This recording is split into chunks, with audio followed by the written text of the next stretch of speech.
네.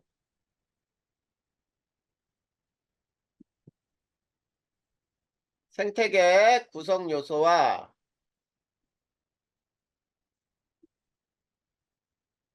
환경이라는 거에서, 자, 생태계가 뭐냐? 자, 생태계라고 하는 것은, 자, 생물이 다른 생물 및 환경과 서로 영향을 주고받는 하나의 커다란 체계다라고 나 있어요. 자, 뭐라고 나 있냐면, 생물이, 자, 다른 생물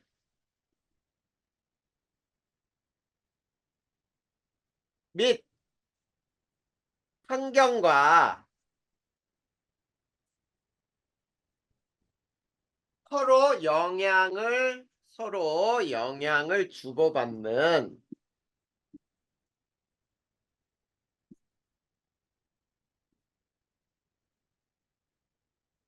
하나의 커다란 체계다. 체계 형태의 체계. 자, 이거를 우리가 생태계라고 불러. 자, 그러면 생태계는 어떻게 구성이 되느냐라고 할 때 거기 밑에 생산자, 소비자, 분해자 뭐 이렇게 나와 있는데 우선 자, 생태계에서 자, 첫 번째 개체라고 하는 것이 있어요. 자, 개체라고 하는 것은 하나의 생명체야. 자, 요거를 개체라고 부르고요. 생태계를 구성할 때 이 개체들이 모여서 개체군을 만들어요. 자, 개체군.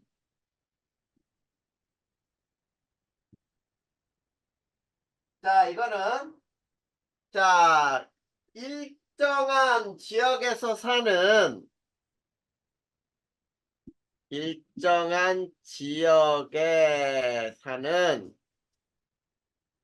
같은 생물의 무리예요. 그러니까 같은 종의 생물의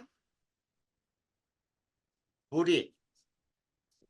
자, 사슴 한 마리 하면은 개체가 되고 사슴들의 집단하면은 개체군이 되는 거지.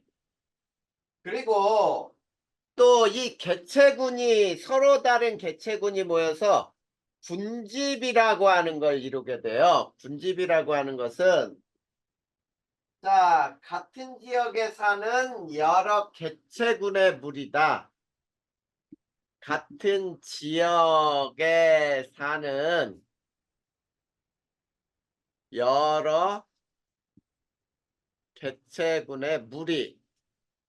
자, 요거를 우리는 군집이라고 부르고요. 이 군집들이 모여서 이제 생태계를 이루는 거지. 자, 그래서 생물과 환경이 일정한 관계를 맺으며 영향을 서로 주고받는 하나의 체계. 자, 위에서 설명했으니까 생태계 뜻은 더 이상 설명하지 않아도 될 거예요. 자, 이렇게 해서 생태계가 이루어진단 말이야. 그러면 자, 생태계 종류는 어떤 종류가 있을까라고 해보자. 자, 생태계 종류는 굉장히 다양하죠. 자, 이런 것들이 다 생태계 종류가 돼. 열대 우림 또는 사막, 호수 또는 뭐 연못, 강, 숲, 초원 다 이런 것들이 생태계의 종류가 될 수가 있어. 알겠죠? 네. 그래서 생태계는 있지. 우리가 인위적으로 만든 작은 생태계에서부터 굉장히 커다란 생태계까지 여러 종류가 있을 수 있어요. 자, 이런 걸 생태계 종류라고 불러. 자, 그러면 세 번째 생태계 구성 요소들은 뭐가 있느냐?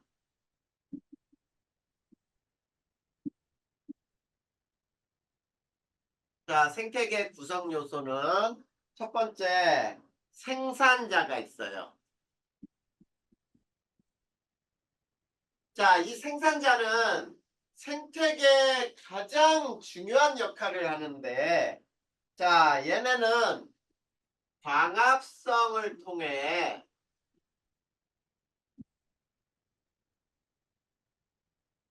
스스로 양분을 만드는 생물이에요. 자, 요거를 우리는 생산자라고 불러. 그러면 생산자는 어떤 것들이 생산자겠니? 우리가 광합성을 할 수 있는 건 식물이잖아. 그렇죠? 식물, 풀, 나무 이런 것들. 그리고 또 바다에는 식물성 플랑크톤이라는 것이 있거든. 자, 이런 것들을 우리는 생산자라고 불러요. 자, 그래서 이 생산자라고 하는 것은 가장 많은 요인으로 존재하게 돼. 자, 그 다음에, 이거, 선생님이 중간에 하나 빼먹었네. 자, 가로가. 자, 여기에, 에이, 다시 쓰자. 자, 선생님, 여기에 생태계 구성 요소는 생물적 요인이 있어요. 자, 생물적 요인의 첫 번째가 생산자야. 자, 생산자는 아까 말한 대로, 자, 광합성을 통해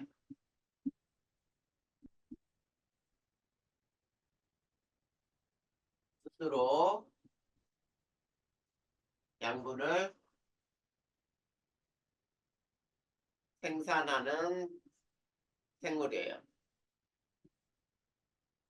자, 얘네는 식물이나 바닷속의 식물성 플랑크톤이 해당된다 그랬죠?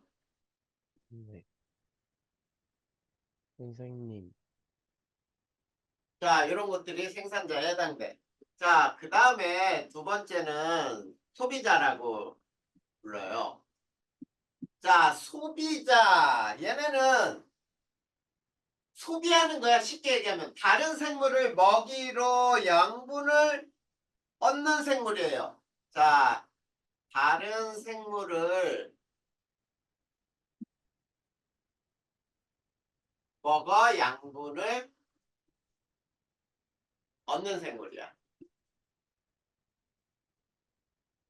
자, 대부분이 동물이죠. 네, 대부분의 자, 초식 동물이나 육식 동물 얘네들이 모두 소비자가 돼. 초식 동물은 1차 소비자라고 불러요. 생산자를 직접 먹으니까 1차 소비자. 육식 동물은 2차 소비자에 해당될 수 있지. 그리고 사람 같은 경우 인간은 최종 소비자라고도 할 수가 있어요. 자, 이렇게 다른 생물을 먹어서 양분을 얻는 것들이 모두 소비자에 해당돼. 그 다음에 세 번째, 분해자가 있어야 돼요. 자, 분해자는, 자, 다른 생물의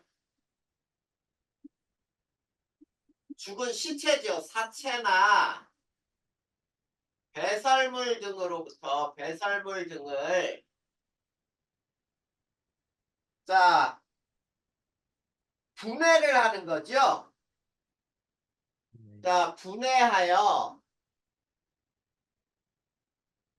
자, 양분을 얻는 생물, 양분을 얻는 생물. 자, 여기에는 어떤 것들이 있냐면 세균이나 곰팡이나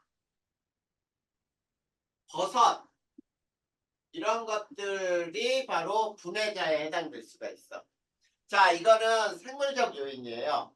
자, 그런데 비생물적 요인도 있어요. 두 번째, 비생물적 요인. 자, 비생물적 요인은 뭐가 있느냐면 이런 것들이지 생물을 자 둘러싸고 있는 환경, 생물을 둘러싸고 있는 환경 등은 비생물적 요인이라고 할 수가 있어. 그러면 어떤 환경이 있느냐면 이런 것들이죠. 자, 빛, 공기, 물, 흙, 토양이라고 하죠, 우리는. 자, 그 다음에 온도 등등등 이런 것들이 모두 비생물적 요인에 해당돼. 자, 그러면 자, 요들 생태계 구성 요소의 관계는 어떤 관계가 있는지를 또 살펴보면 돼. 선생님, 자, 그래서 네 번째 선생님, 생태계 구성 요소 간의 자, 관계는 어떤 관계가 있느냐? 이거를 살펴보자. 자, 얘네는 자, 실제로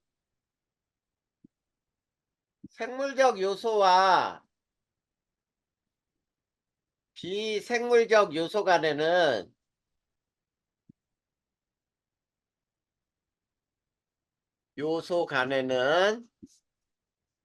자, 서로 많은 상호작용을 해요.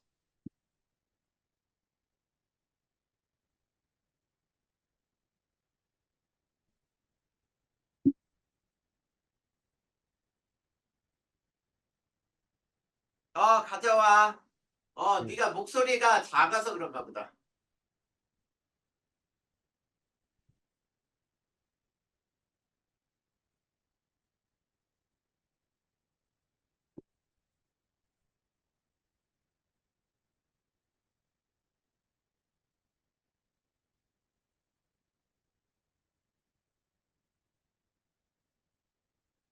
자, 계속해보자. 자, 그래서 어떤 상호작용을 하는지 봐봐. 이게 이제 생태계야. 생태계 속에, 자, 여기는 생물적 요인.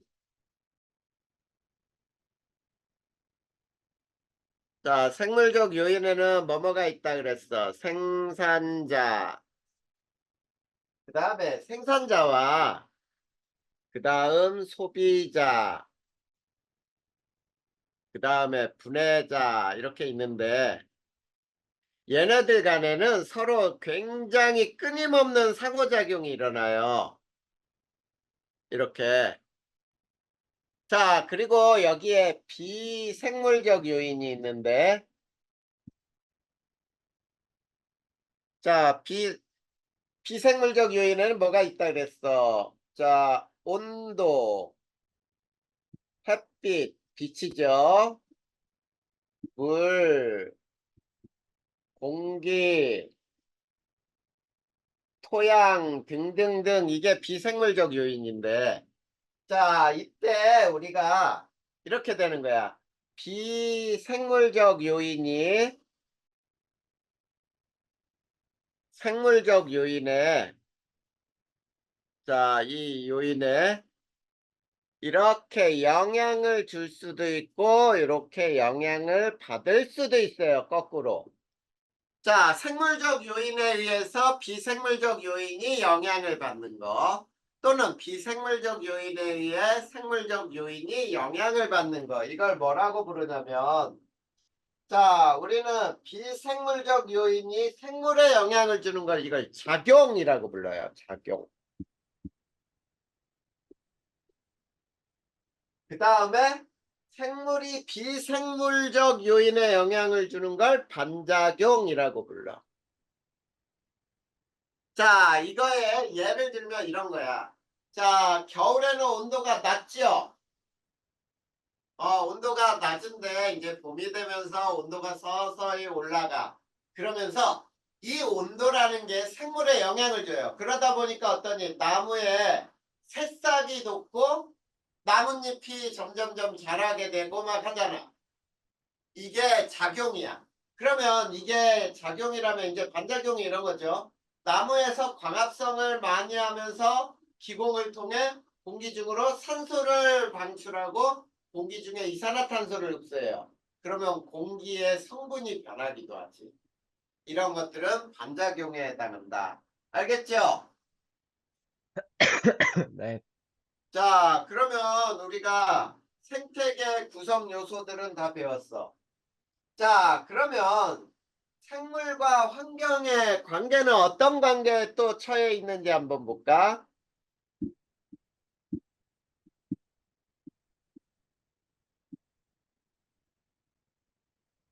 자, 생물과 환경의 관계. 자, 우리가 첫 번째, 이제 빛과 생물에는 어떤 관계가 있는지 보자. 빛과 생물. 자, 생물은 있지. 자, 요거를 쓰기 전에 이렇게 한번 해볼까? 생물과 환경의 관계에서는 생물은 끊임없이 환경에 적응하여 생존해 왔어요.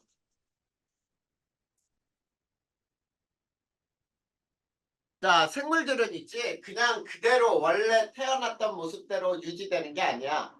이 생물들은 계속적으로 진화를 해. 어떻게? 환경에 맞춰서 진화를 한단 말이야. 자, 그래서 자, 환경에 맞춰서 진화하는 갖가지 증거들이 있다고. 그 증거들이 어떤 것들이 있는지 한번 배워보자. 자, 첫 번째. 빛과 생물. 자, 그러면 생물이 빛에 적응하게 되는 것과 그거에 따라서 생물들이 어떻게 변하는지를 한번 보면은 자, 빛의 세기에 따라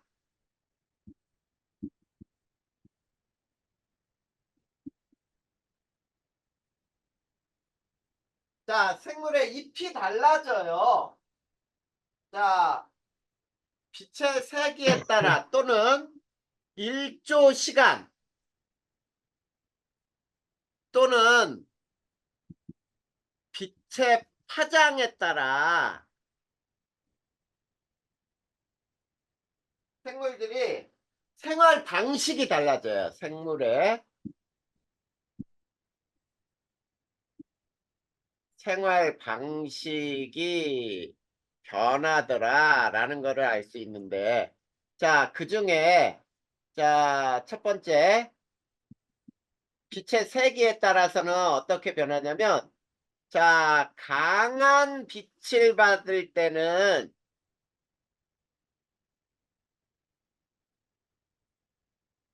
자, 식물의 잎이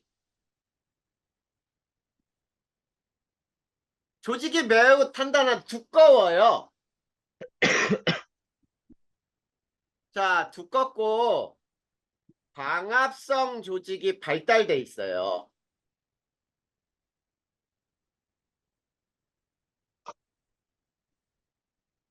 자, 잎이 두껍단 말이야, 우선.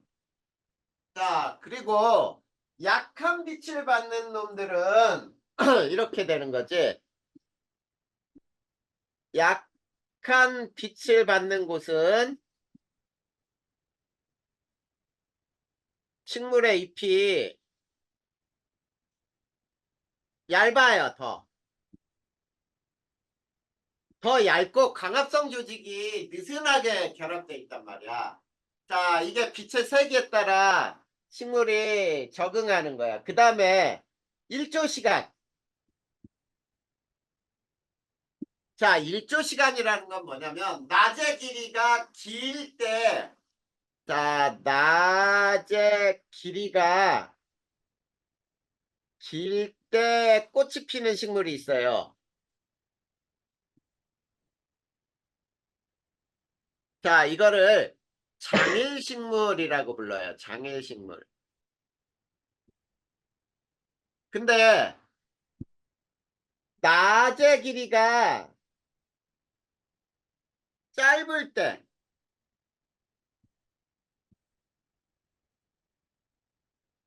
짧을 때 얘는 밤이 더 길 때죠. 꽃이 피는 식물도 있단 말이야. 이거를 우리는 단일식물이라고 불러. 그래서 이런 거 있죠.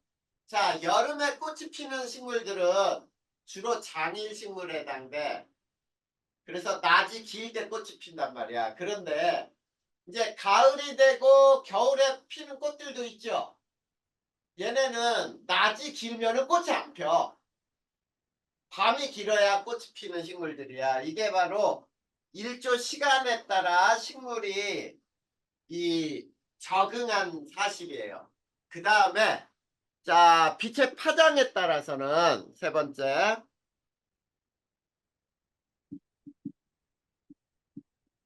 자, 이 빛의 파장은 여기야. 바닷속에서 보면 이제 바닷속에 분포하는 식물이 있죠. 식물. 자, 이 식물은 해조류, 조류라고 부르거든. 자, 식물은 자, 깊이에 따라 자, 어떻게 되냐면 녹색을 갖는 거기에 뭐가 있니? 바다 깊이에 따라서 해조류의 해조류 종류가 달라요.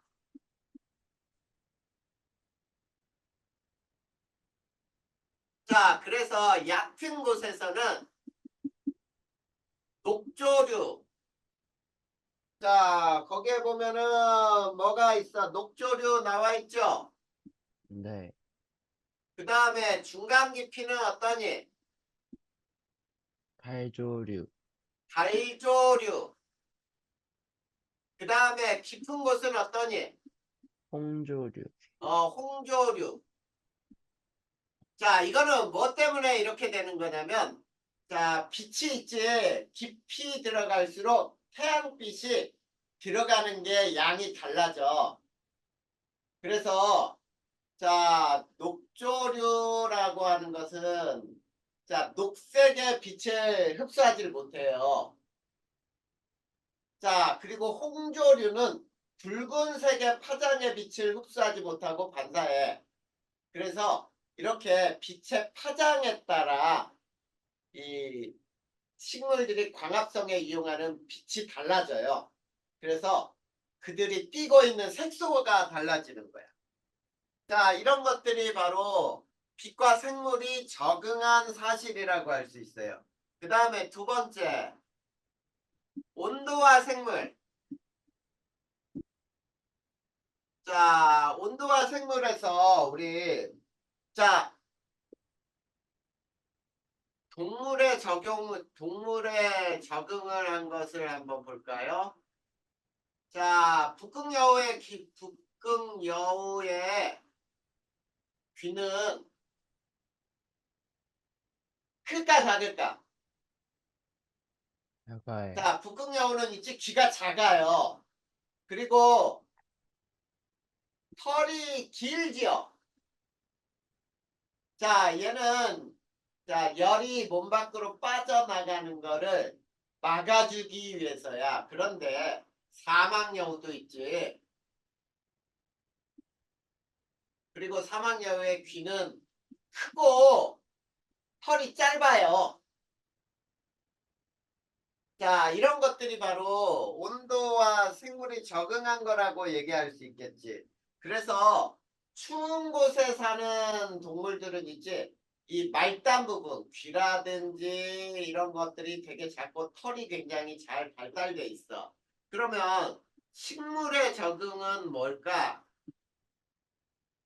자, 온도와 식물의 적응은 뭐냐? 자, 추운 곳에 사는 추운 곳에 서식하는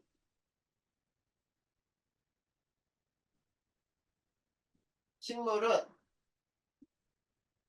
자 뭐가 있냐면 잎이나 꽃에 털이 나 있어요. 잎이나 꽃에 털이 나 있어. 그래서 이 잎이나 꽃에 있는 털이 보온해주는 역할을 하겠지. 알겠니? 네.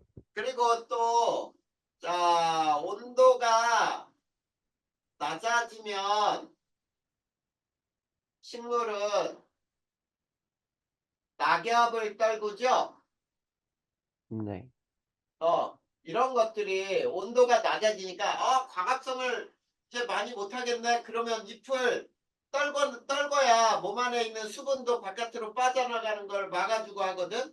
그래서 잎을 떨구는 거야. 이런 것들이 다 온도에 적응한 사실이다라고 얘기할 수 있어요.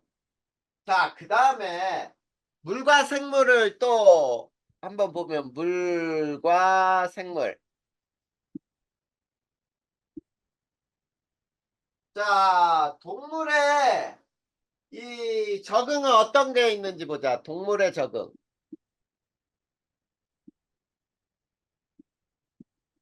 자, 곤충류는 자, 몸이 자, 딱딱한 키틴질이라 그래서 자, 뭘로 쌓여 있어요? 큐티클층으로 쌓여 있어요. 몸이 큐티클층으로 쌓여 있어요. 자, 이거는 뭐냐면 수분 증발을 막아줘요. 자, 수분 증발을 막아주면서 어떻게 돼? 이 물이 몸 안에 있는 물이 바깥으로 빠져나가는 걸 양을 줄이는 거지. 네. 알겠니? 네. 자, 그리고 사막의 낙타는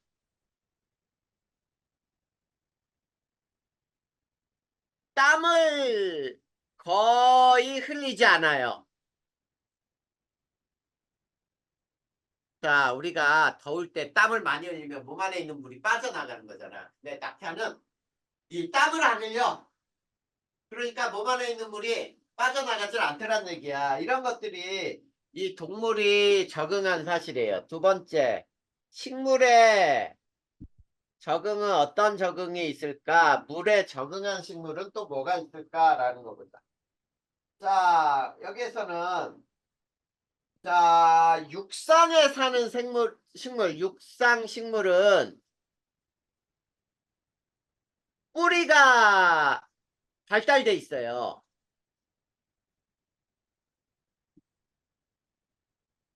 왜냐면 자, 흙 속에서부터 수분을 흡수하기 위해서야. 자, 얘네들은 그래서 뿌리가 발달되어 있는데, 자, 수중생물 봐봐, 수중생물. 자, 수중식물이라고 해볼까요? 수중식물은 뿌리가 발달돼 있지 않아요. 발달되어 있지 않다.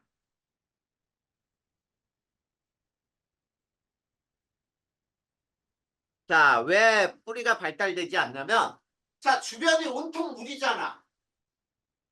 그래, 온통 물인데 이 물을 흡수하기 위해서 뿌리를 발달시킬 필요가 없잖아. 오히려 수중식물은 있지. 자, 줄기에 빈 구멍들이 있어요. 그래서 우리가 연꽃 있지, 연꽃. 네.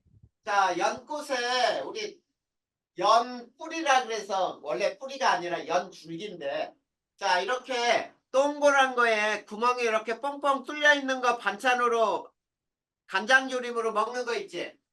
네. 이게 뭐냐면 이게 공기의 통로예요. 이 연줄기인데 얘네들은 오히려 뿌리보다는 이렇게 물속에서 떠 있는 게 중요하기 때문에 이런 공기가 이동하는 통로가 더 발달하는 것. 이런 것들이 이 식물의 적응이라고 할 수 있어. 자, 그 다음에 또, 자, 사막의 선인장은 자, 잎 대신에 가시를 가지고 있죠.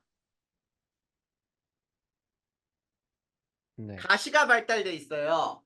자, 왜 그러냐면, 자, 잎이 있으면은 잎의 기복을 통해 물이 자꾸 날아간단 말이야. 증산작용으로. 그래서 이 전부 뾰족뾰족한 가시처럼 발달해서 얘네는 이 선인장 자체를 보호하기도 하죠. 자, 이렇게 되는 거야. 그 다음에 네 번째, 토양과 생물. 자, 토양과 생물에 적응하는 것들이 또 여러 가지가 있죠. 자, 토양의 깊이에 따라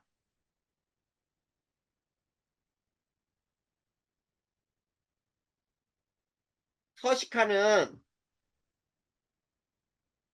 자, 생물들이 달라요.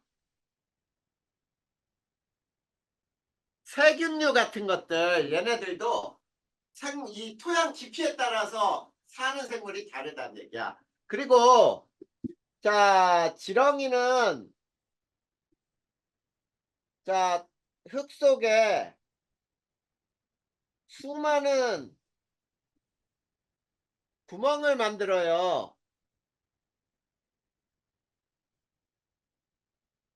자, 그래서 토양 속에 있지 공기가 부족한 거를 이 지렁이들이 뚫고 지나가면서 이 구멍이 생기면 거기에 공기들이 이렇게 뭐야 공급될 수가 있어.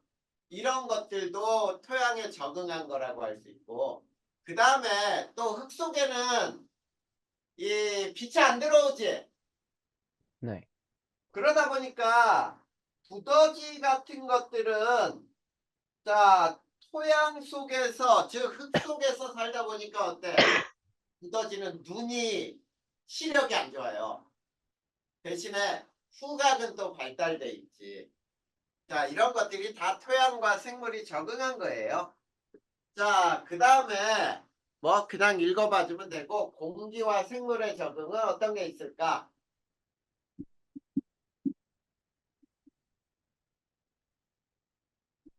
자 공기와 생물에서는 자 이런 거죠. 공기가 희박한 고산지대. 자, 고산지대 사람들은 있지. 혈액 속에 자, 무엇의 양이 많냐면 자, 일반 저지대 사람보다 헤모글로빈의 적혈구죠. 자, 이거를 적혈구의 숫자가 더 많아요. 수가 더 많다. 자, 이 적혈구는 산소와 결합해서 산소를 운반하는 역할을 하거든. 그러니까 고산지대는 공기에 산소가 부족하잖아. 그러니까 피 속에 많은 양의 적혈구들이 만들어져서 그 부족한 산소를 많이 공급하려고 노력을 하는 거지. 자, 이런 것들이죠. 그리고 자, 식물은 자, 광합성 할 때는 이산화탄소를 소모하고 산소를 방출을 하죠. 자, 이런 것도 공기의 성분을 바꾸는 요인들이 되는 거잖아. 자, 이렇게 자, 비생물적 요인에 생물들은 끊임없이 적응하며 진화하며 살아가고 있어요. 알겠지? 네. 자, 이런 것들이 바로 생물과 생태계를 구성하고 있는 요소들에 대한 설명이에요. 자, 여기까지는 뭐 어려운 거 있어? 괜찮아요.